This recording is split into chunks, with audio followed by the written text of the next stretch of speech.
We're doing new things today. We have Will and I in the same room doing a tasting, which we're really excited for.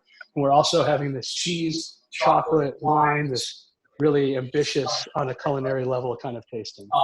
But we're super excited. Thank you guys for being here. The voice that you heard in the beginning was Benji. For anybody who hasn't been to one of these before, Benji, I like to joke, is the monger behind the Monger, or the Mongers. He is one of our dear friends and handles all of our marketing and helps us stay professional in moments like this. And I'm Zach. I'm the cheese guy, and Will is here as well in the flesh and blood, and Will is our chocolate expert.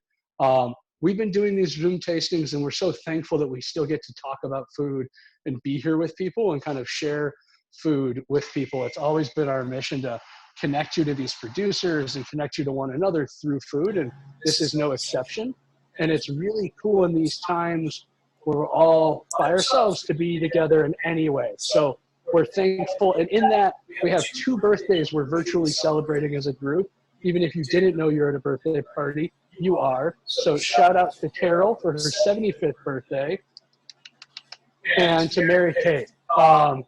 So thank you guys for being here. Thanks everybody for having a big birthday bash together. And we're gonna run through all these cheeses tonight, all these chocolates, and we're gonna mostly talk about how Will and I and the Mongers crew kind of think through pairings. There's a special scale we use. We'll run through that.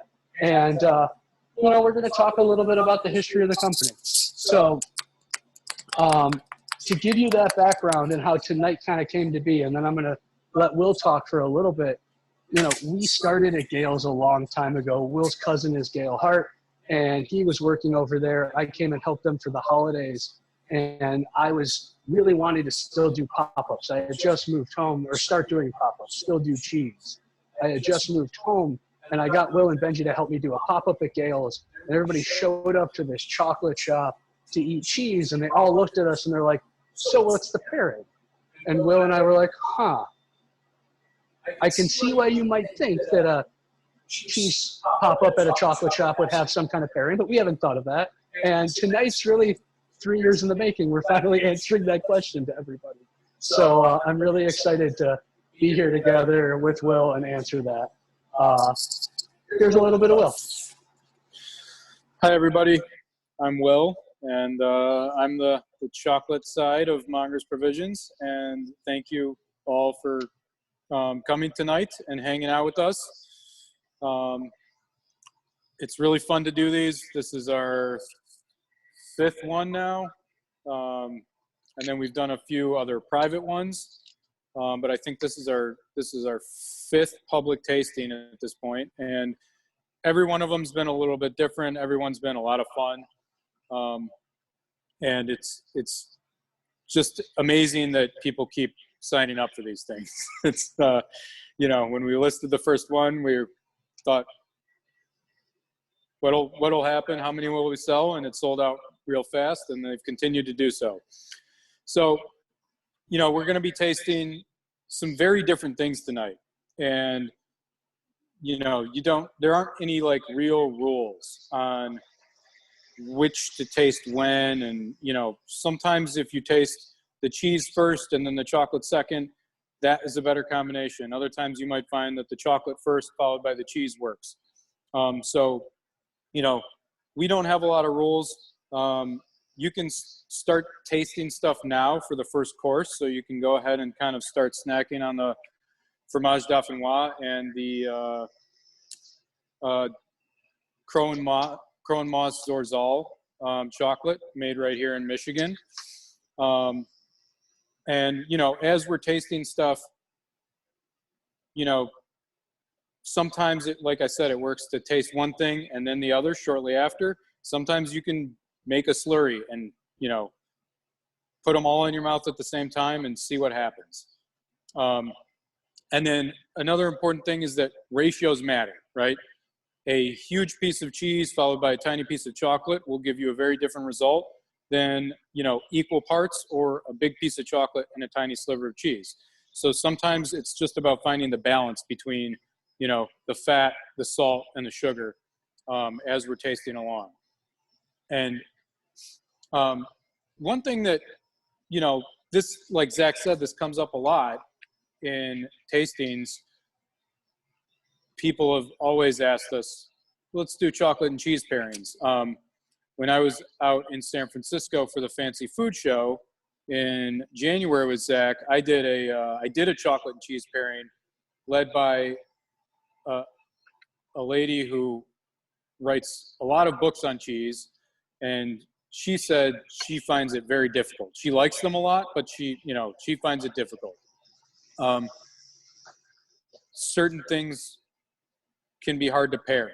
You know, people often ask me, and we'll get into this later, you know, about in more detail, pairing chocolate with wine. It's a question I get in the store very frequently. Someone will say, what's a good chocolate to go with a red wine? Or what red wine should I buy with this chocolate? And especially before we sold wine at all, that was a really, really hard question to answer.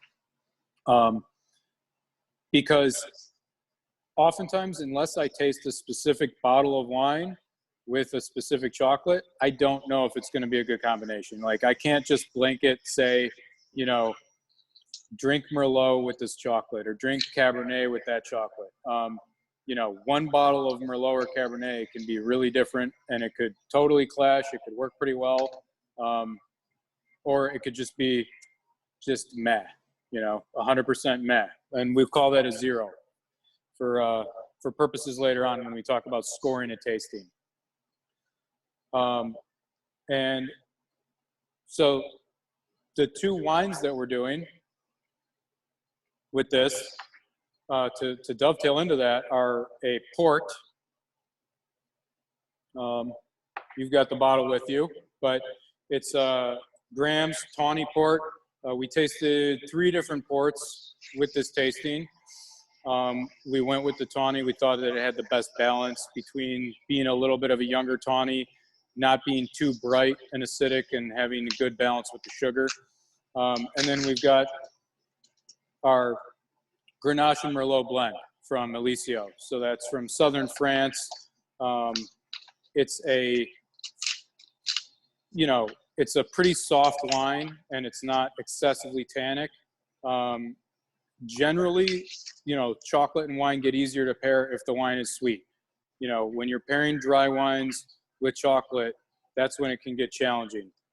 But, you know, as we go along, kind of feel free to try both wines with the different combinations and see which one you like and what works for you. Heck yeah. Great introduction. Thank you. I'm sitting here snacking ahead just like Will suggested. And so whenever we do tastings, kind of similar to what Will was saying, you want to, the order you kind of nibble on things up to you, but you want to make sure you've met everything individually. So if you haven't already, take a bite of fromage dauphinois, take a bite of the chocolate, and then we're going to go ahead and, you know, he mentioned the slurry or making a little sandwich. To give you a sense of that ratio, since we talked about it, thank you, Benji, for switching to cheese cam. So I have a little piece of cheese here, maybe smaller than I needed, but piece of chocolate, right? A nice little ratio, and I'm going to eat them together. And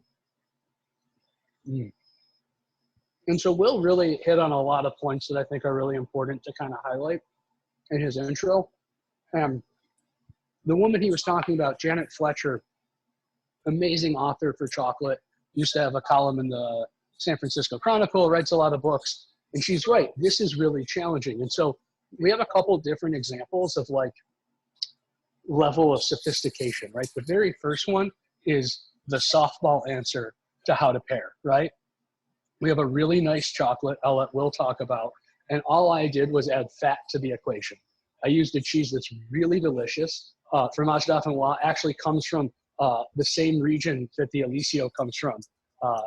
Eliseo is really the most southern point of the Rhone, and this is coming from like the Rhone Alps, so different parts of the same region. But the fromage dauphinois is what we would call a brie in this country, but in France it's a double cream. And it's one that goes through a process called ultrafiltration. So they're actually squeezing all the water out of that, making it the most decadent, brie it could be. So I like to call it brie on steroids because it's not technically a brie. And that really just adds like a luscious layer to this great chocolate that I'll let Will talk about. But before he does, I just want to shout out how much I love this packaging. Crow and Moss is a really cool company in Michigan, and I'm happy to kind of highlight all the Michigan products. We're so happy to like have grown that section. It has its own little page now on the website, and it makes me so happy. So shout out to Michigan made products. Will Zorzal. So the Zorzal cacao it's made in Michigan. We wanted to get a more bright and fruity chocolate to pair with the Mat Dauphinois because of all that fat and richness. And I've been wanting to use Crow and Moss in a tasting recently, and the other chocolates that they make, they do a great Colombian, a Honduran, and an Ecuadorian, I believe. They're all in the kind of like balanced and nutty range, whereas the Zorzal tends to be a bit more fruit forward and acidic. And oftentimes when you're doing a really like rich cheese like a fromage dauphinois, a good pairing is something that's got some tartness to it. Like think about strawberries with this, or any type of fruit that has some acidity.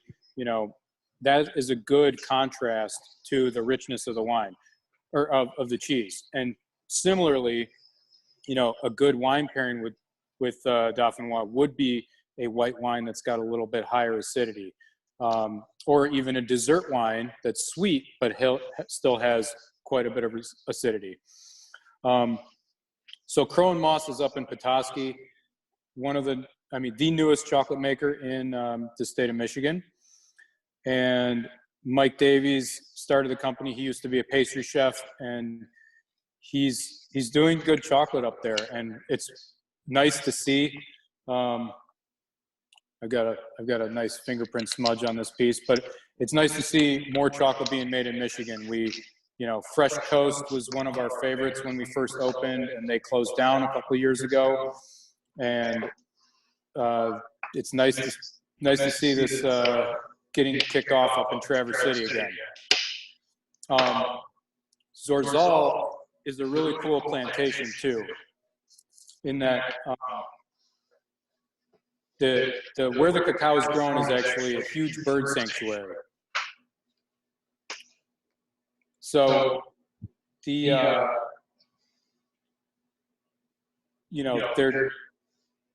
giving habitat to the birds, and they're making some fantastic cacao. I haven't had more than maybe 5 of them. They've all got good acidity. This one's a little bit less tart than some of the ones I've had recently from other makers, but I think that it strikes a good balance with this cheese. Yeah, I think that, I'll have to unmute myself. Running around fast. Unmute. Boom. I think that Will brought up this great point about the acidity and the fat and the contrast. And so when we talk about pairings, which we're about to score in a second, you often talk about comparing, complementary pairings or contrasting pairings, right? So he was talking about this really high fat being cut by the acid. Oh, it sounds like my audio is funny. Give this 1 second.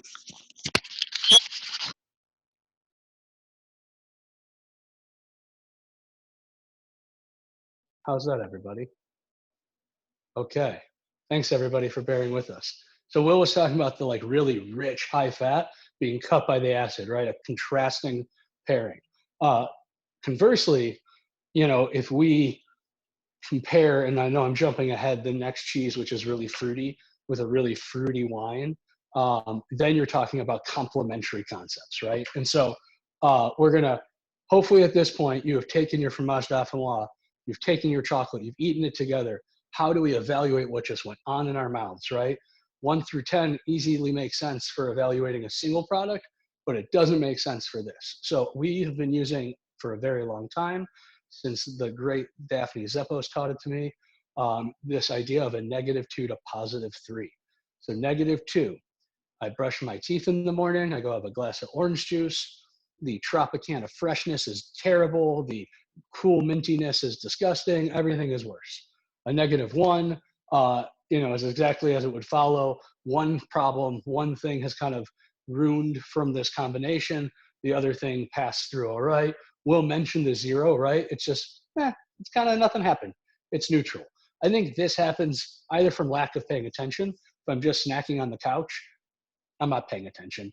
Everything's just fine. Or sometimes the nature of the food, the fat, the acid, they don't actually interact in this profound way. And then as we get to the positives, a +1, I'm cooking a red sauce. I have my red wine.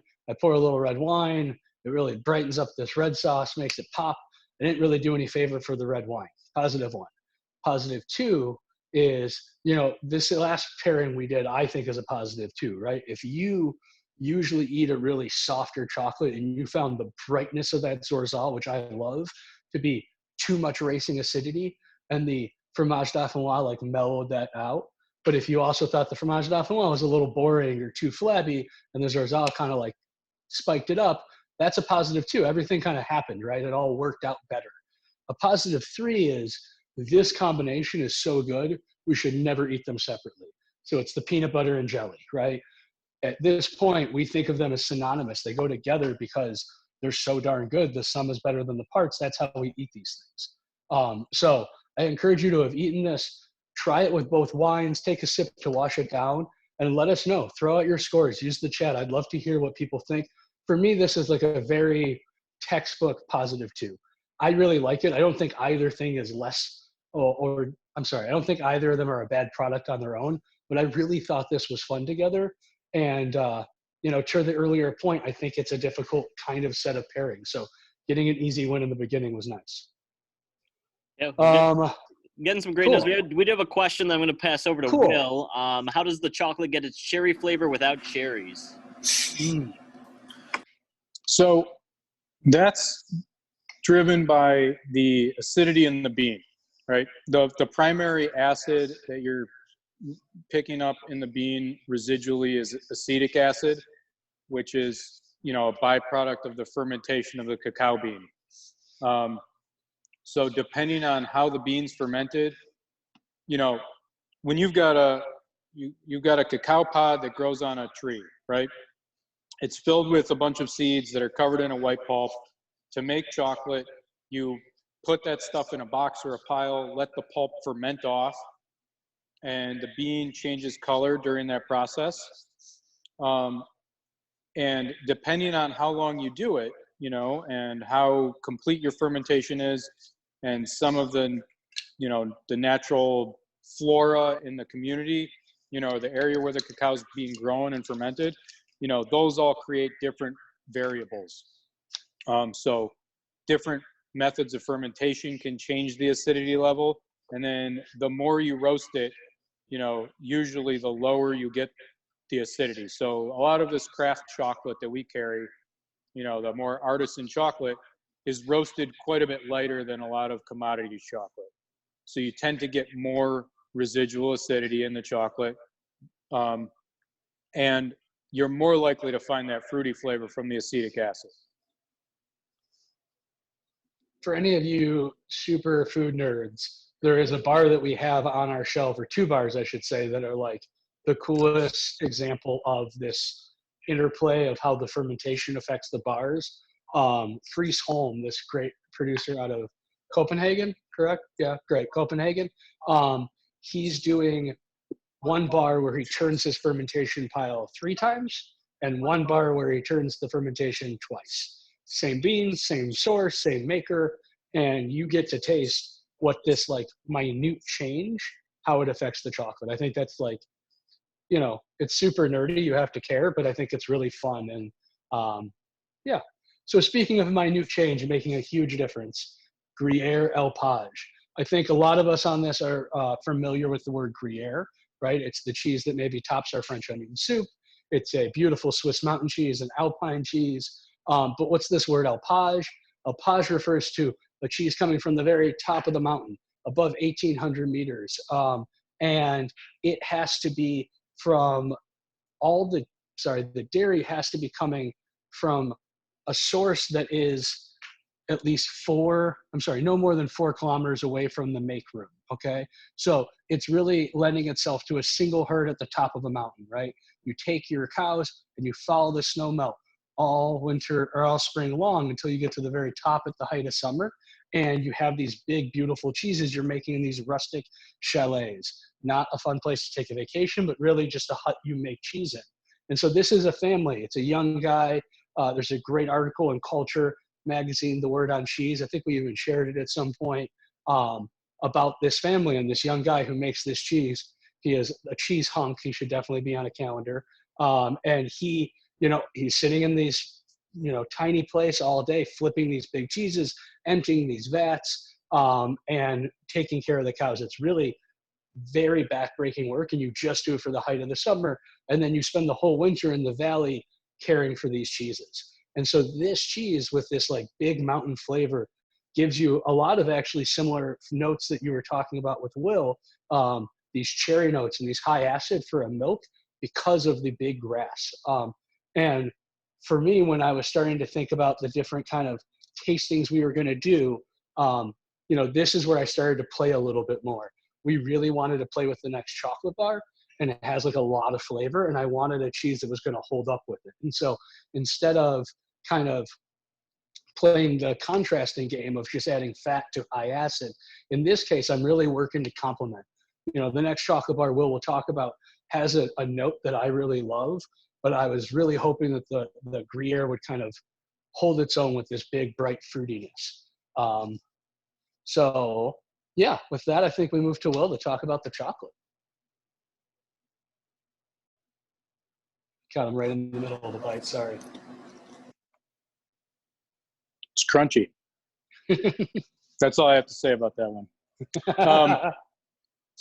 So this bar, Pump Street Rye Crumb, has been one of our favorite bars since we opened up. It hits so many awesome notes. It's a dark milk. It's got salt in it. It's got gluten in it. All things we like, dairy, gluten, and salt. But seriously, the dark milk from this bar, it's just sweet enough.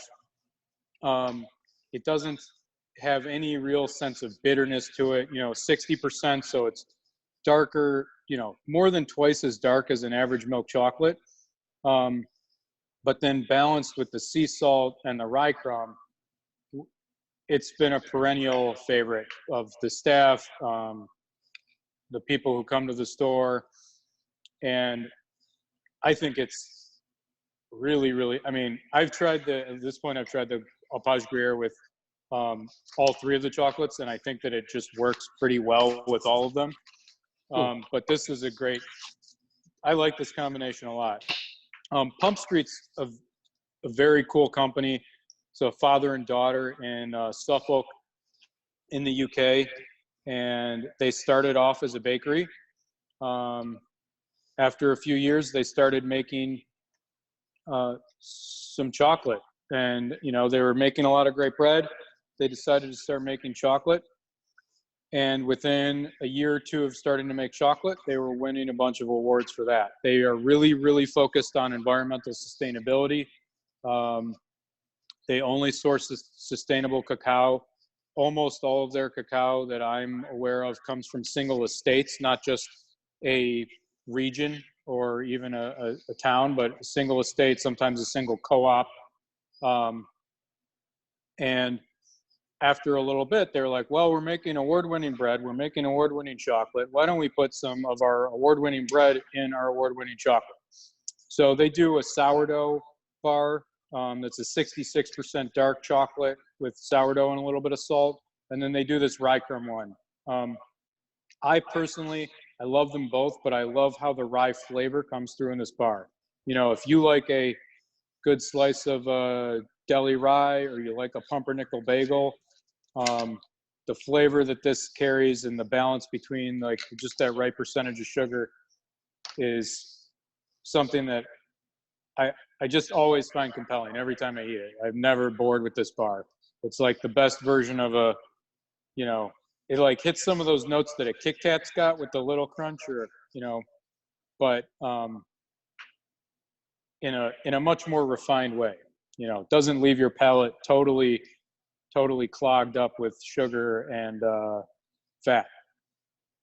So what are your people's thoughts on that pairing? Yeah, any questions or People ratings? seem to be loving the chocolate. Someone says having milk chocolate that's not sickeningly sweet is such a different experience. It's crazy. Yeah, a lot of people really enjoying the cheese as well, or refined Good. Nestle Crunch. Someone said. Yeah, there you go.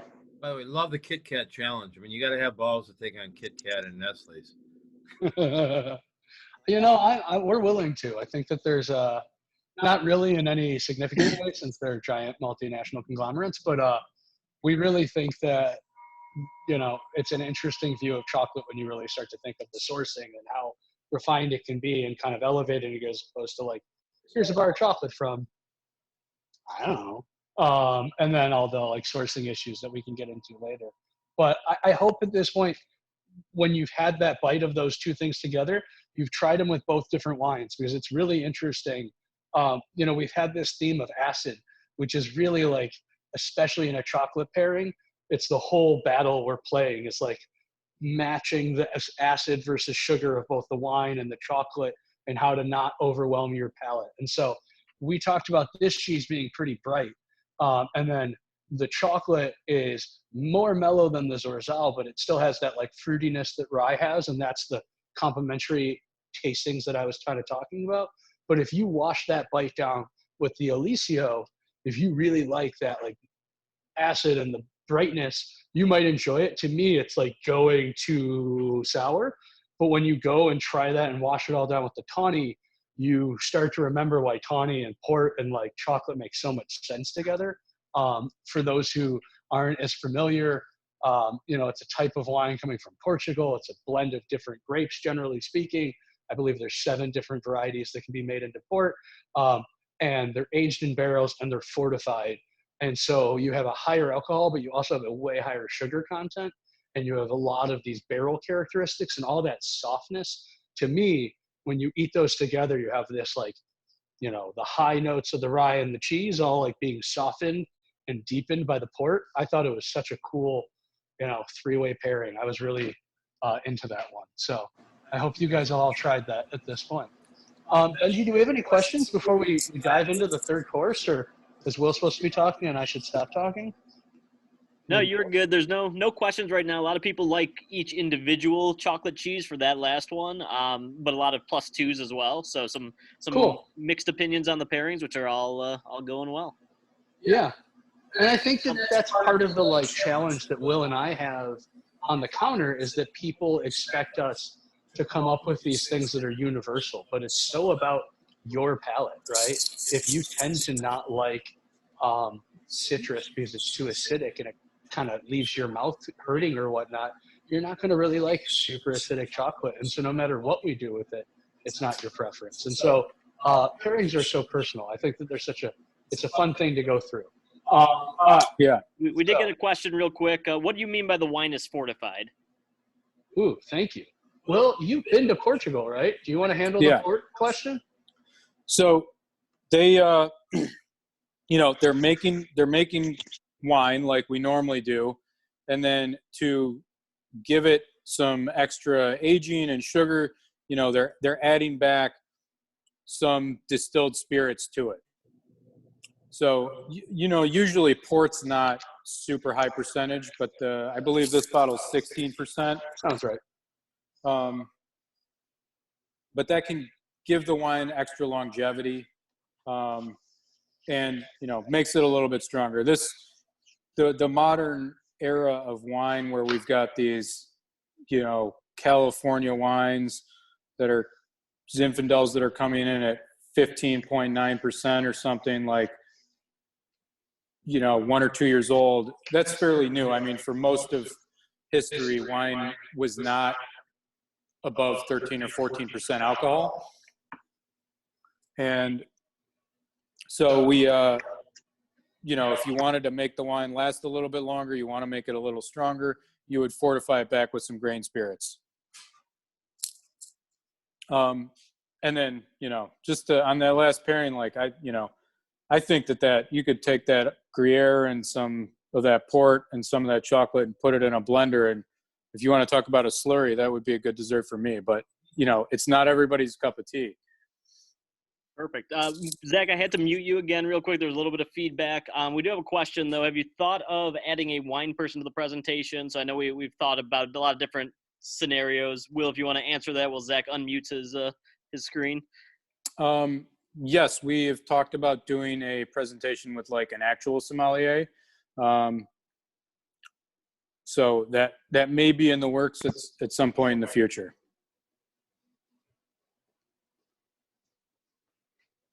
Great. Zach, you're back on.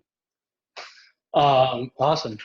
Cool. So the last course I'm really excited about, to kind of harken back to this idea that Will and I in some ways have been thinking about these set of tastings for 3 years. This is the one that to me stands out the most as something we've known we liked. And so in this case, we're taking Bailey Hazen Blue. It's a blue cheese coming from Jasper Hill Cellars, one of our absolute favorite creameries, and really like a force within the American artisan dairy world. So Jasper Hills makes cheese. They age cheeses for other creameries. They have this beautiful 5-chamber cave that each chamber is a different humidity and temperature control. So it can grow bloomy rinds, blue cheese, wash rinds, cheddar room, experimental room.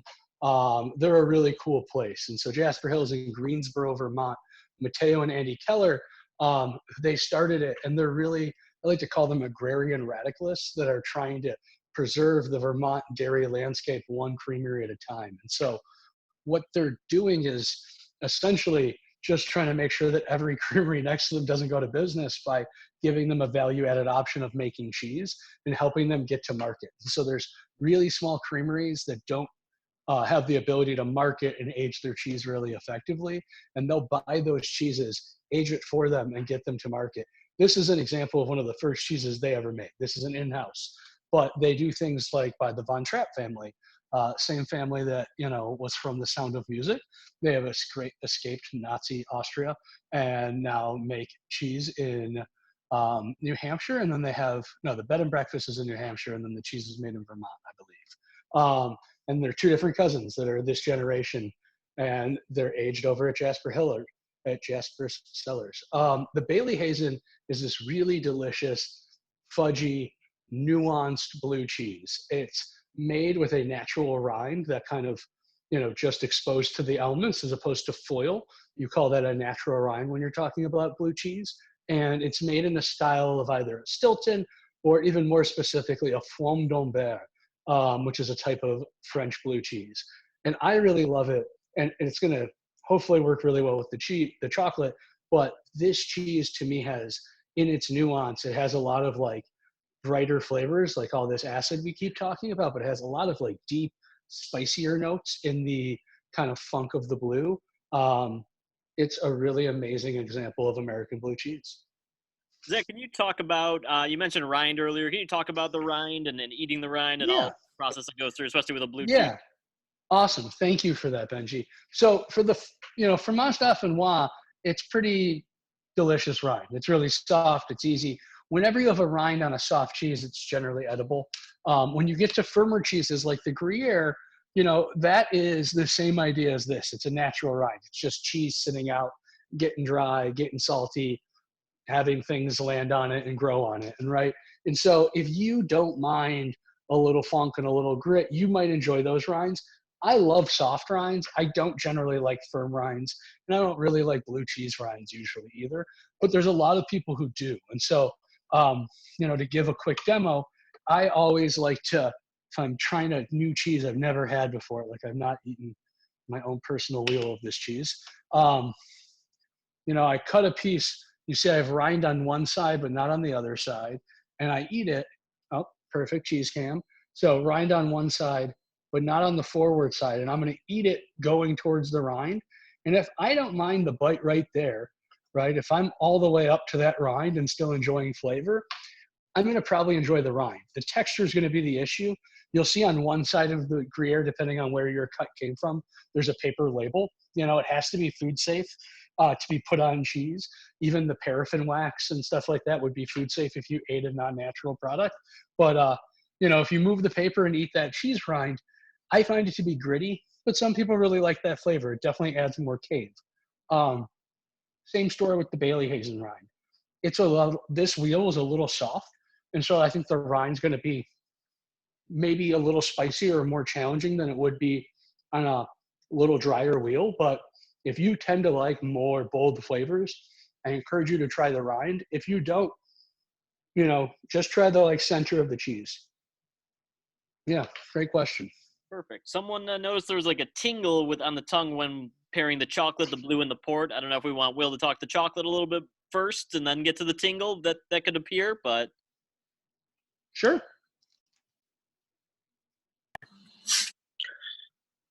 So this last chocolate is the Maru Bentray, and I brought my giant map of the Maru provinces in Vietnam to my house for the Mother's Day chocolate tasting we did, and now it's still sitting there. And the other one I have is 10 feet up on the wall. But Ben Tre is down in the Mekong Delta of Vietnam.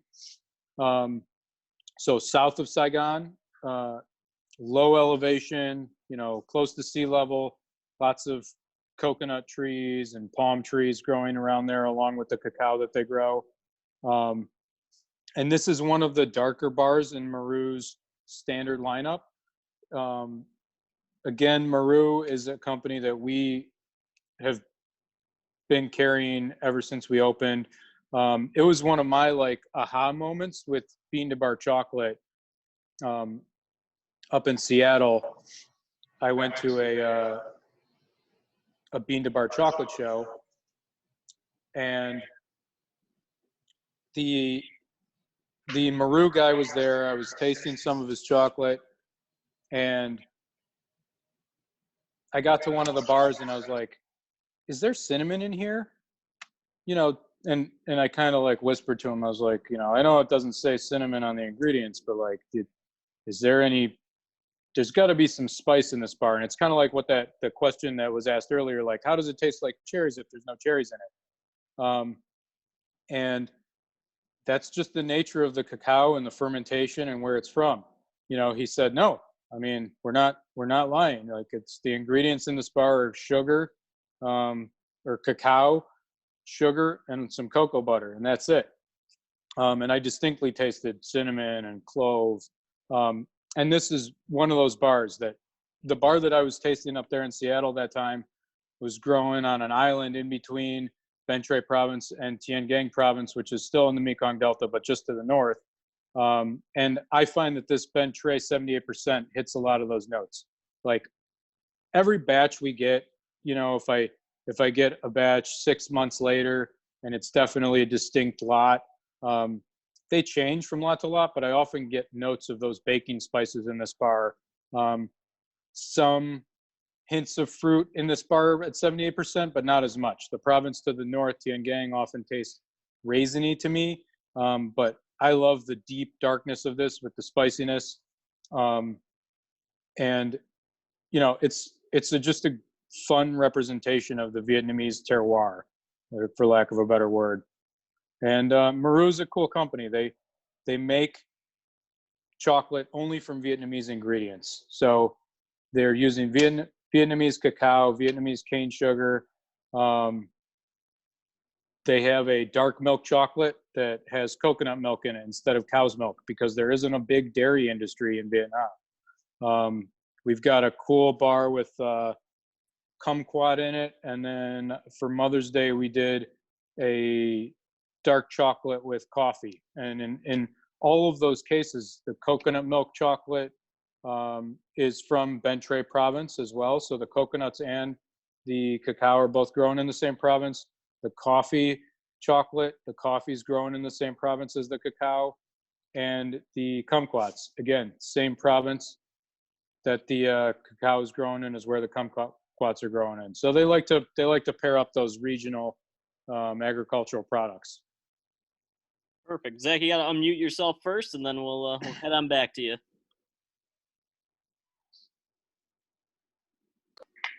Okay, friends.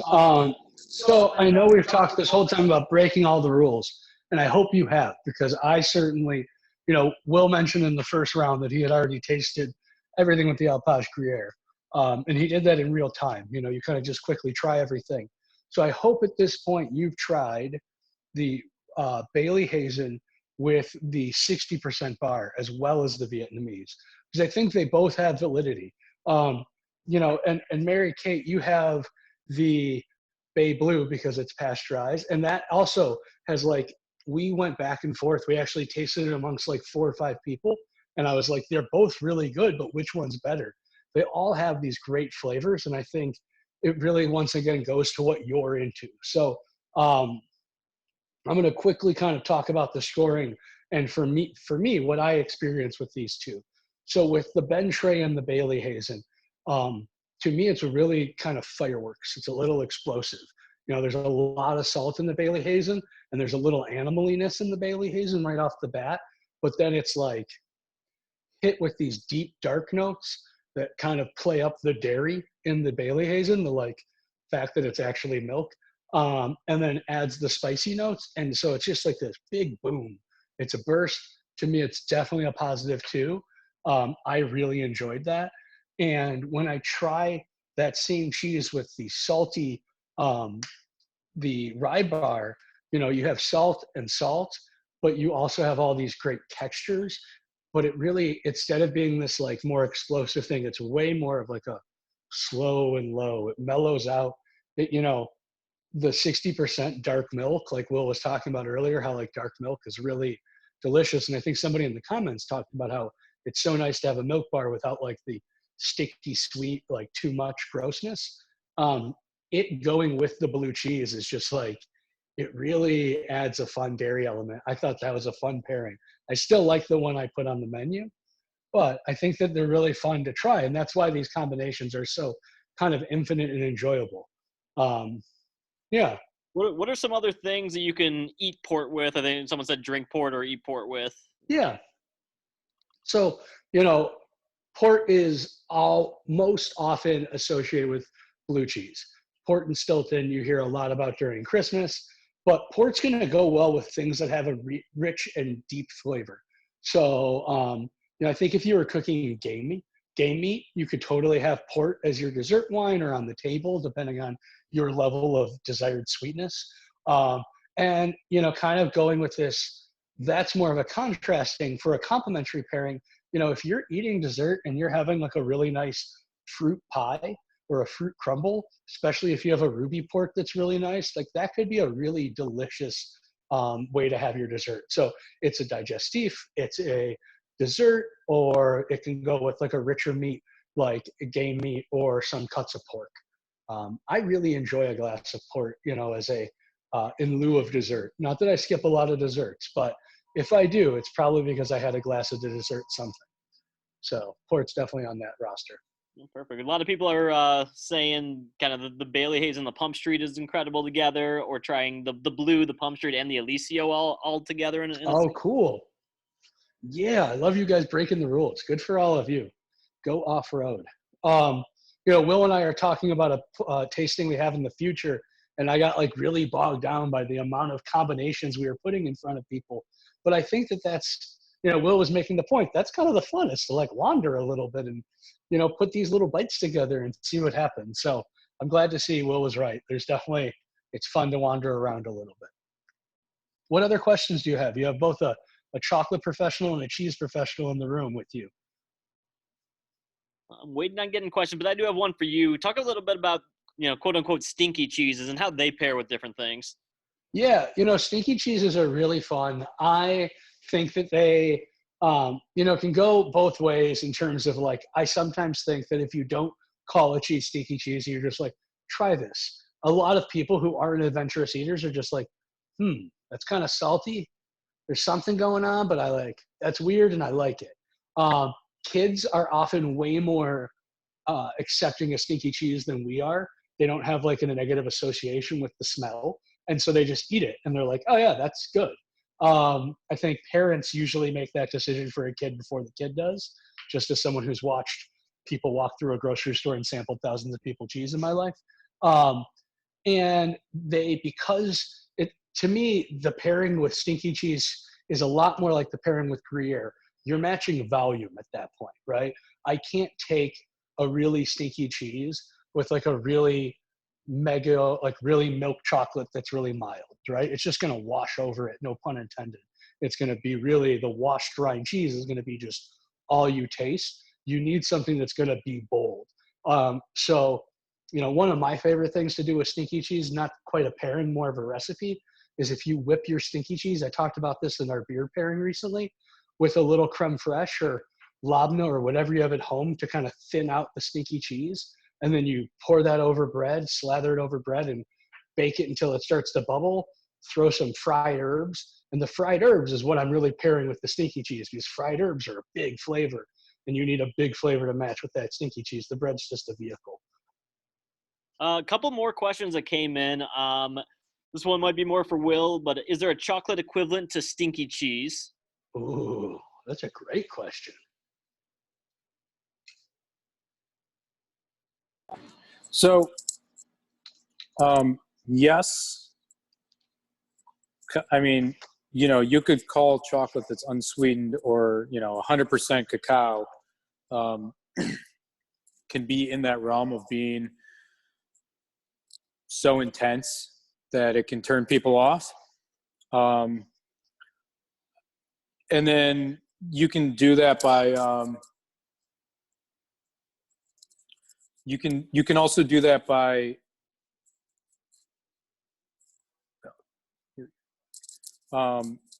sorry, I'm getting my own echo. You can also do that by adding weird stuff to the chocolate, like shrimp and bonito, that conceptually is, I think, a better analog to stinky cheese, even than 100% cacao. So sort of, but I don't know of anything where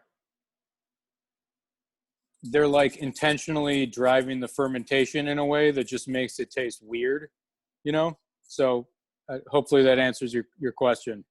Another question for you, Will. Someone asked if there will be a Monger group trip to chocolate-producing regions at some point. Ooh.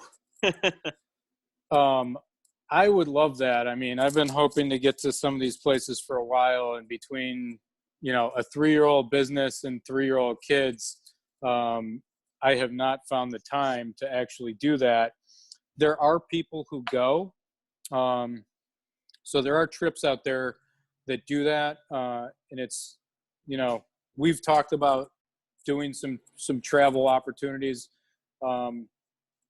here in the future, and it would be a really, really cool thing to do. I would think that would be a lot of fun, and I could certainly use the vacation. Perfect. Zach, go unmute yourself. I have a couple questions for you that'll come through. Apologize for any of the technical difficulties. Want to minimize the feedback. Perfect. So Zach, question for you. Number one, what is a good pairing from a charcuterie standpoint with the cheese here? What, all three of them, are there any good meats that pair well? So if I was to pick one meat to kind of cut through all of them, because my salt is going to be pretty extreme in the last two and less so in the creamy one, I would try to keep that in mind. I'd buy a meat that was a little less salty. So maybe instead of a salami, doing a prosciutto, because it's going to be a little more perfumed. I want to kind of mitigate that real intense salt hit. If I was looking for one to rule them all. If I was doing it each by each, the fromage dauphinois is going to be delicious with any meat. And in that case, you might want to play down the fat. So like bresaola with that would be really fun. A leaner beef, cured beef product. This guy is spec all day long for me is what I really like with the Gruyere type of flavor. And then the blue cheese, I guess with blue cheese, I kind of go above and beyond and just kind of, I would do like the pig and fig pate for anybody who's been shopping with us for a while. That's like an OG product that we had probably at the butcher shop in Ferndale was the last time we had pig and fig pate, maybe. But that with blue cheese would be absolutely fantastic because of the sweetness of the figs. Yeah, charcuterie. Perfect. That was, There's a question about the fromage dauphinoise. Is it cow's milk or goat's milk? As there seems to be some contradicting. yeah, it's a cow's milk cheese. I'm sorry if there's any incorrect information on anybody's menu. That company makes a goat milk cheese. It's called Fromage Floret. They make a lot of different cheese. They also make Rebbi de Argental, which is a sheep's milk cheese of a similar decadence that we sell in the store, but under a different label. But it's still Rebbi de Argental is made by the same company. Yeah.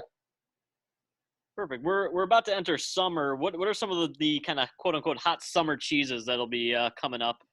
Yeah. So for summer, really, it's challenging for cheese. It's challenging for chocolate, right? For the same reasons you want an ice cold rosé and you want to be outside, your cheese doesn't want to be outside.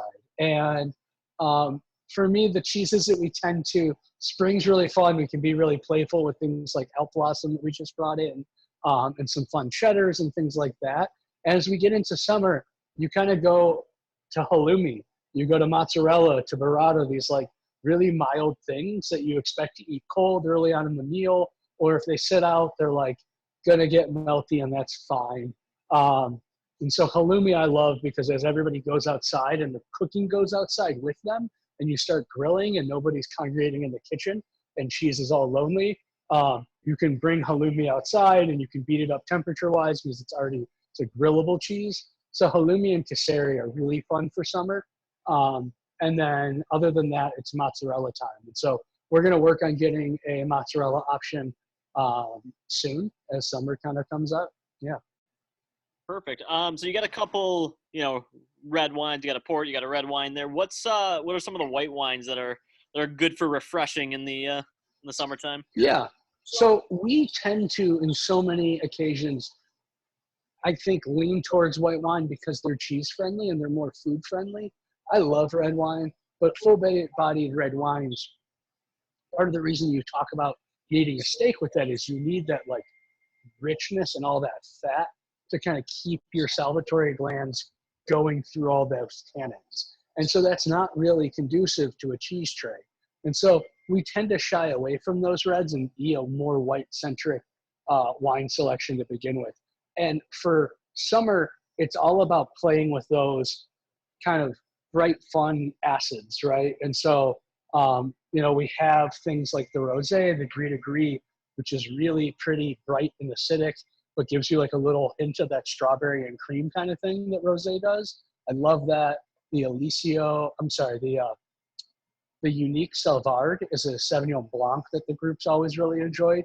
And instead of being like fruit-driven acid, that's like fresh cut grass, like really much more lime kind of focused. And that's a really fun white wine. And then I'm trying to think if there's anything else that's fun right now. Oh, we've been carrying a bunch of these wines by Calcareous out of Italy, out of Puglia. And they make some really funky Italian natural wines. So we have an orange wine, which means a white wine with a little skin contact, kind of similar to how you would do a rosé. And then we also have this beautiful, it's a Bianco, I believe is what they call it, is their white. And it's just kind of like a funky, weird white that I really enjoy with like shellfish or grilled vegetables and things like that. Yeah. Perfect. Will, look like you might have had something to say. Pass it over to you. Just I was going to say back when we were talking about a charcuterie and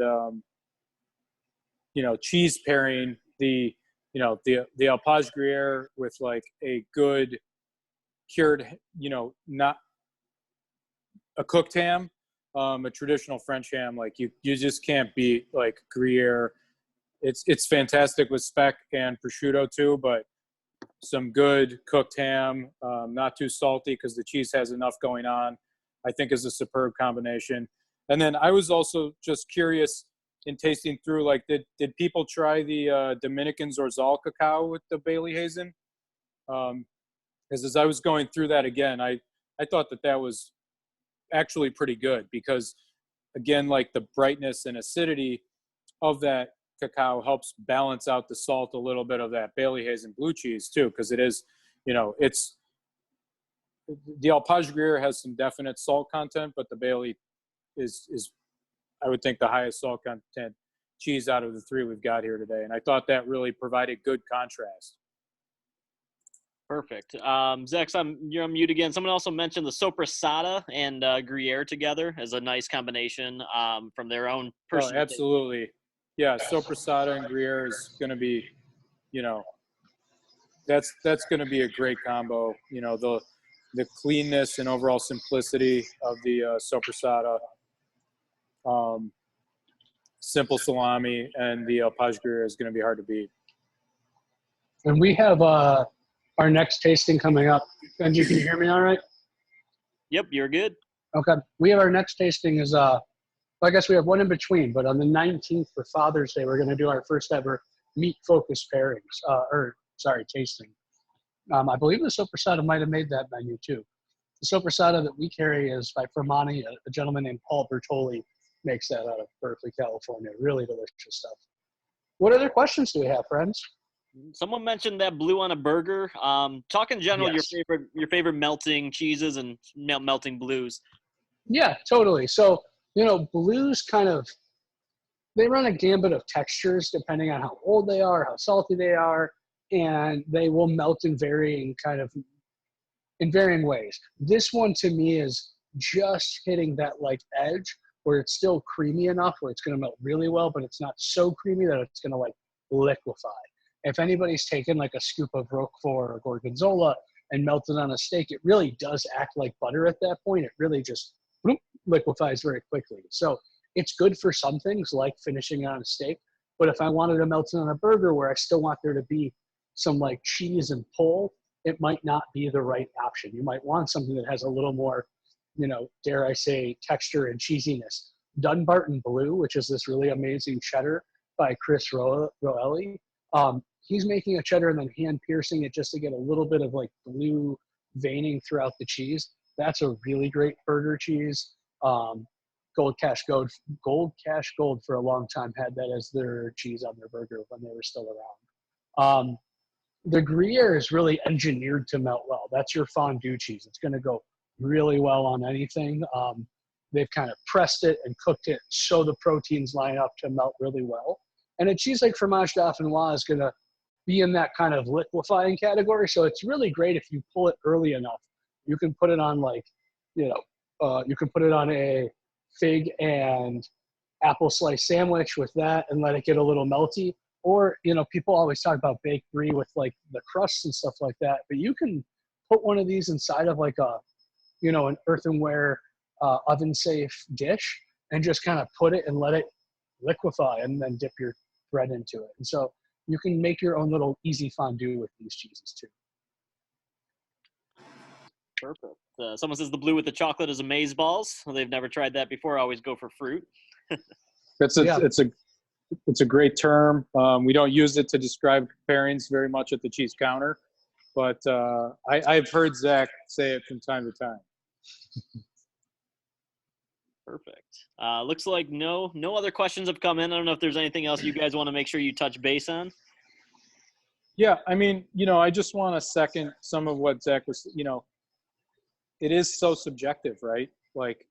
We talk about these three pairings, caviar and creme fraiche, classic three. If you don't like caviar, it doesn't matter, and that's fine. So it is really, we always say it is really important to to like what you like.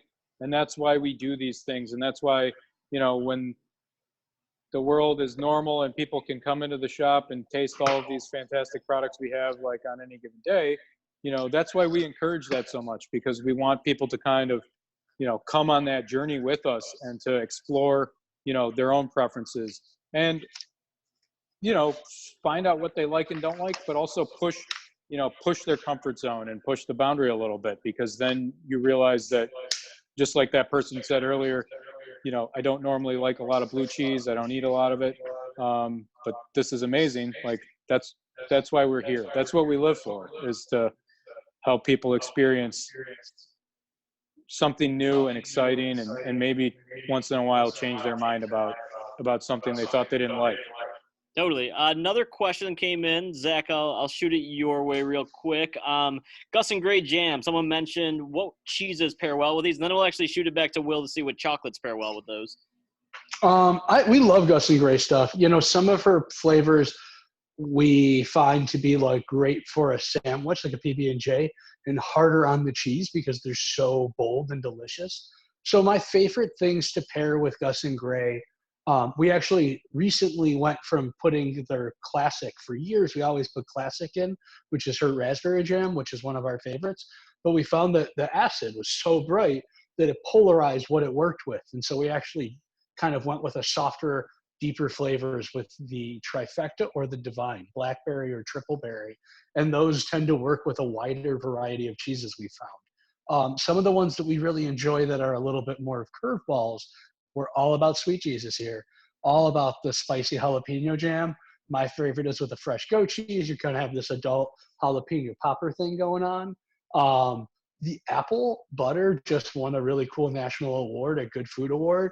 I love the apple butter with something like the Gruyere or a bigger, bolder kind of cheese that can take a little of that like cinnamon spice back note that it takes with. And then she's working on some different like smoked garlic or black garlic mustard and things like that. So we carry her cranberry mustard sometimes. I love that on sandwiches, obvious on a turkey sandwich, but great with like a smoked cheddar. But we're always exploring some of her different things. Tara's a great friend of the brand. Yep, totally. Will, is there any chocolates that work well with jams from your end, or? That would, that would be tough for me. I would really have to try them specifically. It is not a pairing that I would naturally gravitate to.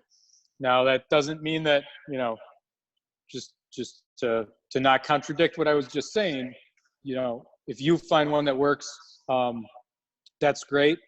And, more power to you. I don't try those products together often, because the jam is so sweet and the chocolate, usually is less sweet. That's not going to cause a conflict. But again, like the acidity of the jam, either usually the jam's going to be a little too acidic, or the jam's going to be a little too sweet and you're not going to really taste the chocolate.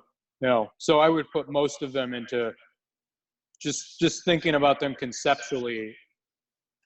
I would generalize and be somewhat, jam chocolate pairing xenophobic, and say that they're going to end up in the zero category, more often than not. But don't stop, don't let that stop you from trying them. I just keep thinking of the Passover candies. Sorry. No. The like little raspberry like jellies that are covered in chocolate from Passover. I don't know if anybody else has this memory, but the chocolate and jam just makes me think of those. No, totally fair. We did get one request for curbside grilled cheeses. Obviously, that makes it a little bit more difficult in these times, but just talk about grilled cheeses and give some recipes for the people at home for those interested. Yeah, totally. So, I know that a lot of you guys are very familiar with the Mongers brand, but some of you just found us through these Zoom tastings. And one of the things we've become known for in our Midtown location are really fun grilled cheeses. So during normal times, as Benji alluded to, we have a little lunch counter and you can come in and get a sandwich. And one of the things that we do that makes our sandwiches unique, although not so unique as it is on most mayo containers, is we like to use mayo on the outside. It's a fat and it's a protein with those eggs, and it helps kind of crisp up and give you that little crunch that we all really want. And so in terms of the cheeses inside, we're committed to using cheeses that we sell in the case. It's not like we pull out the sliced cheeses for that. It's the same great stuff that you've come to know and love from our case. And some of the combinations we've been known for, the pizza is one of my personal favorites. That's a Detroit style pizza sandwich. So we're using a little bit of low moisture mozzarella and some brick cheese and some pepperoni and a little bit of tomato paste or tomato sauce if you have that at home.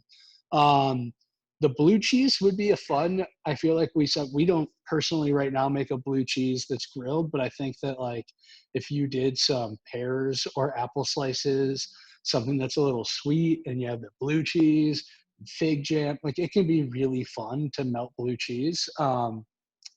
What else? A CTO, I guess, is one that we've always been known for.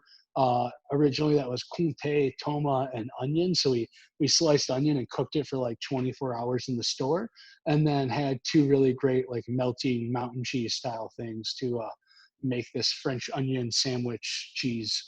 Yeah. Perfect. Also, Will, do you have any of your favorite grilled cheeses that you miss?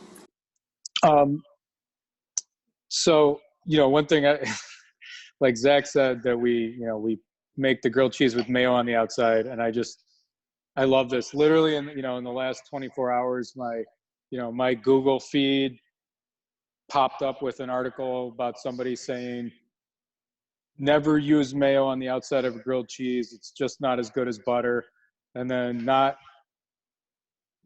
12 hours later, an article said, Martha Stewart makes grilled cheese with mayo on the outside, and it's the best grilled cheese you'll ever have. And I just love that it kind of points out how everything on the internet is totally true and not true at the same time.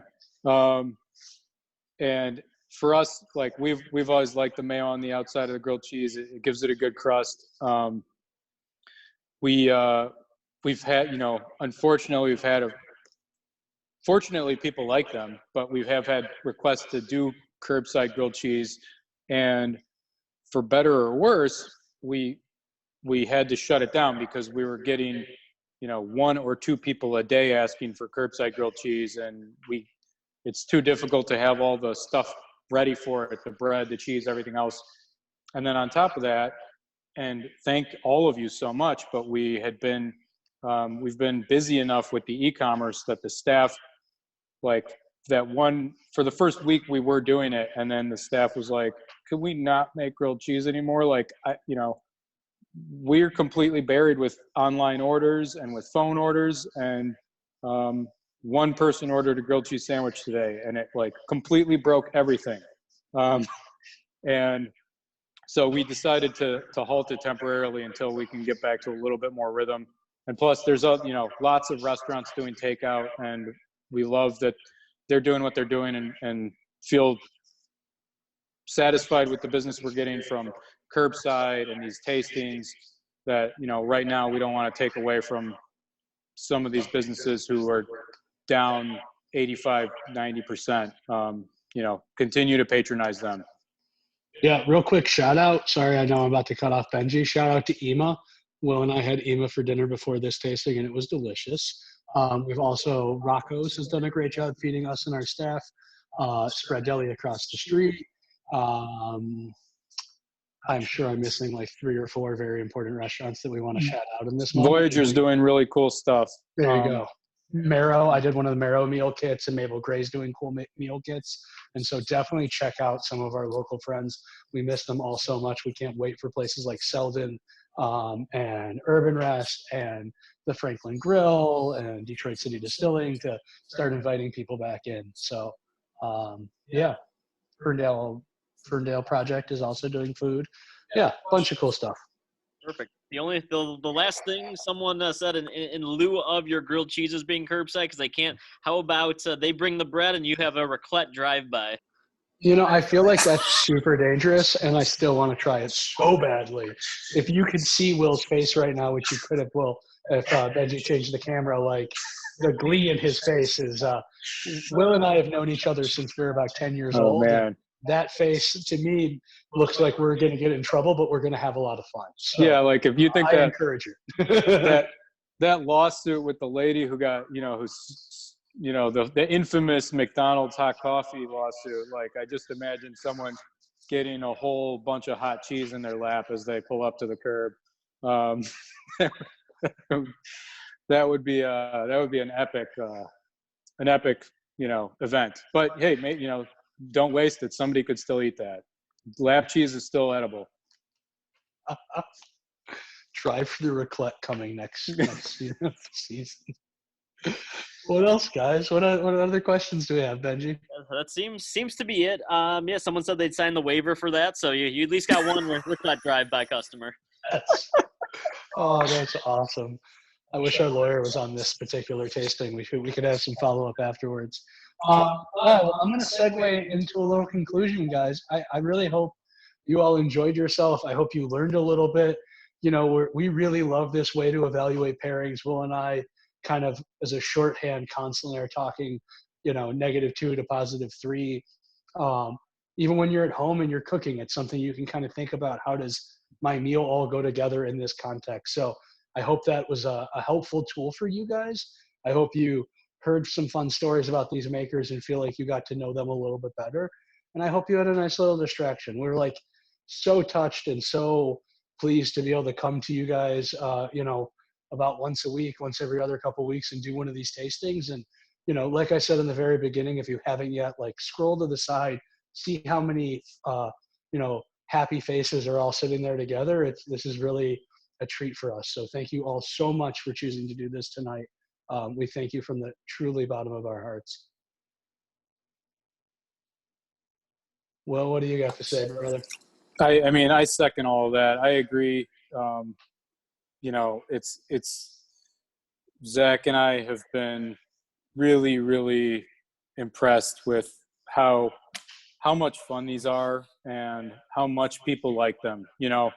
Our business it's built on sharing experiences around food. That's really what it comes down to. And so, at times becoming this e-commerce business over the last 5 or 6 weeks or whatever it is, has been just really, really hard because we don't get a lot of those moments of personal connections.